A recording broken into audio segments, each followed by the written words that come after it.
আসসালামু আলাইকুম। One sentence grammar বাংলাতে আপনাকে স্বাগতম। আজকের এই পর্বে আমরা একটি বাংলা বাক্যের ব্যাকরণ নিয়ে আলোচনা করব। বাক্যটিতে দেয়া আছে, সাইদ গান শিখতে কুমিল্লা যায়নি। যেহেতু আমরা একটা বাক্য পেয়েছি, শেষে হচ্ছে আমরা দাঁড়ি পেয়েছি, আমরা জানি এটা হচ্ছে একটা বিবৃতিমূলক বাক্য।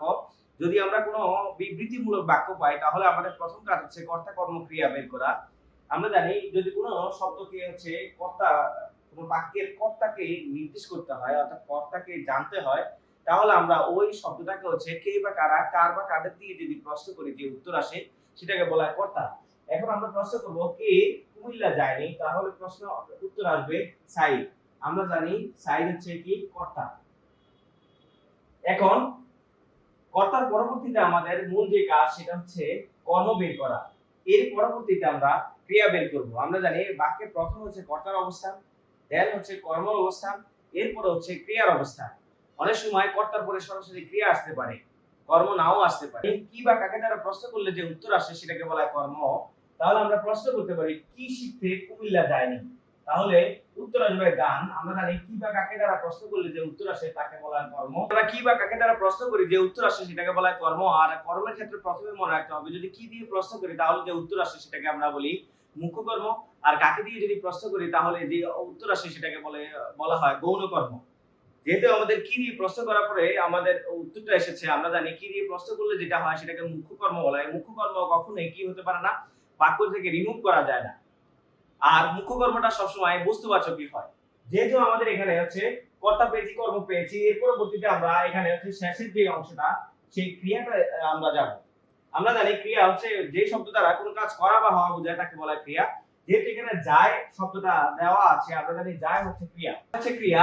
আমরা বাক্যের মধ্যে প্রথমে কর্তা পেয়েছি, তারপরে কর্ম পেয়েছি, তারপর হচ্ছে ক্রিয়া পেয়েছি। এখন যেহেতু কর্তা কর্ম পেয়েছি, আমরা জানি এটা হচ্ছে একটা সকর্ম ক্রিয়া। কর্তাকর্ম ক্রিয়া পেয়েছি, এটা হচ্ছে বিবৃতিমূলক ক্রিয়া। এই বিবৃতিমূলক বাক্য। যদি আমরা এখানে কর্ম নাও পেতাম তাহলে এটা একটা, যদি আমরা এই বাক্যের মধ্যে কর্তা আর ক্রিয়া পেতাম তাও এটা হচ্ছে বিবৃতিমূলক বাক্য থাকতো। এখন যেহেতু আমরা কর্তা পেয়েছি, তারপর হচ্ছে কর্ম পেয়েছি, তারপর হচ্ছে ক্রিয়া, আমরা প্রথমে হচ্ছে যেহেতু কর্তা আছে, আমরা জানি বাক্যের মধ্যে যদি কোনো যা অংশের মধ্যে কর্তা আসে সেই কর্তাটাই হবে উদ্দেশ্য, আর বাকি যে অংশটা আছে সেটা হবে বিধেয়। এখন কর্তা তো আমরা পেয়েছি সাইড, কর্ম হচ্ছে গান, আর এর পরবর্তীতে ক্রিয়া পেয়েছি। এখন এখানে যে ক্রিয়াটা আছে সেই ক্রিয়াটা নিয়ে আমরা আলোচনা করব। যেহেতু বাক্যের মধ্যে হচ্ছে আমাদের এর আগে শিখতে একটা ক্রিয়া আছে, যেহেতু শেষের যে ক্রিয়াটা আমরা যদি জানি যে একটি বাক্যের মধ্যে যদি একাধিক ক্রিয়া থাকে তাহলে শেষেরটাকে বলা হয় সমাপিকা ক্রিয়া, এর আগের যতগুলো আছে সবগুলোকে বলা হবে অসমাপিকা ক্রিয়া। যেহেতু এখানে বাক্যের মধ্যে হচ্ছে সমাপিকা ক্রিয়া পেয়েছি, তাহলে এই শেষের ক্রিয়াটা হচ্ছে আমাদের সমাপিকা ক্রিয়া। এইখানে অসমাপিকা ক্রিয়া হচ্ছে শিখতে।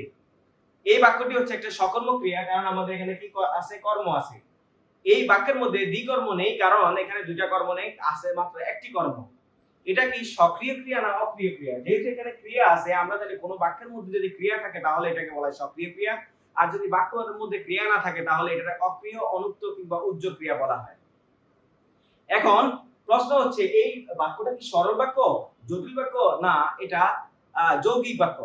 যেহেতু আমাদের এখানে কর্তা আছে, কর্ম আছে, একটা ক্রিয়া আছে, আমরা জানি যদি একটা সমাপিকা ক্রিয়া থাকে, অসমাপিকা অনেক থাকতে পারে, কিন্তু সমাপিকা ক্রিয়া যদি একটা থাকে তাহলে এটাকে বলা হয় সরল বাক্য।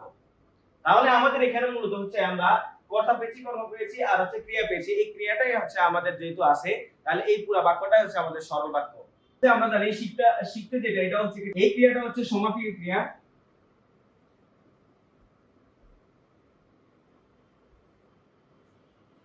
আর সমাপিকা ক্রিয়ার আগের যে ক্রিয়া, যতগুলো ক্রিয়াই আছে না কেন, এগুলো সব হচ্ছে অসমাপিকা ক্রিয়া হবে।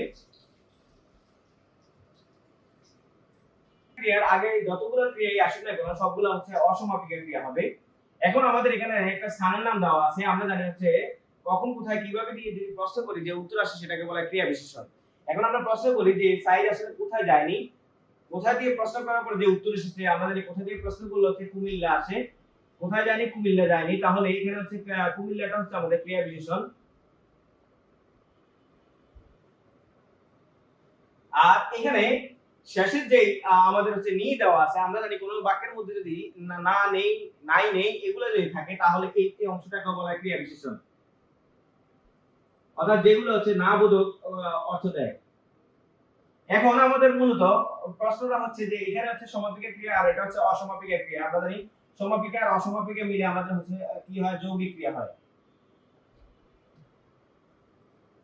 আর যৌগিক ক্রিয়াটাই হচ্ছে আমাদের ক্রিয়াবর্গ, কারণ এখানে দুইটা ক্রিয়া একত্রে এসেছে।